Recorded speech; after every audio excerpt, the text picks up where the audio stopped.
Hello everyone, 100 days of healthy eating breakfast, lunch and dinner challenge recipesல இன்னைக்கு third day of healthy breakfast தான் பார்க்க போகிறோம்.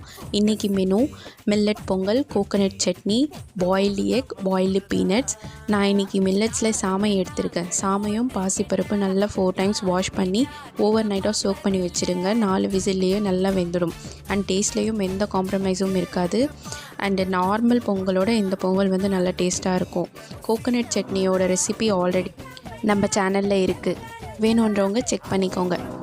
And recipes எல்லாமே நான் டிஸ்கிரிப்ஷன்லேயும் டீட்டெயிலாக பின் பண்ணியிருக்கேன். ஆல்ரெடி நம்ம சேனலை சப்ஸ்கிரைப் பண்ணியிருந்தா உங்களுக்கு தெரிஞ்சிருக்கும். நம்ம சேனலில் hormonal imbalance, fertility issue and weight loss ஜெர்னியில் இருக்கிறவங்களுக்காக நிறைய யூஸ்ஃபுல்லான ரெசிபீஸ் இருக்குது. ஈவன் மெயின்டெனன்ஸ் ஜெர்னியில் இருக்கிறவங்களுக்கும் நிறைய யூஸ்ஃபுல்லான ரெசிபீஸ் இருக்குது. அண்ட் இதே மாதிரி ஹெல்த்தியான டிஃப்ரெண்ட்டான ஈஸியான ரெசிபீஸ்க்கு ரூஃபியாஸ் ஹெல்த்தி பைட்ஸை ஃபாலோ பண்ணுங்கள். See you in day 4 with a different recipe. Bye.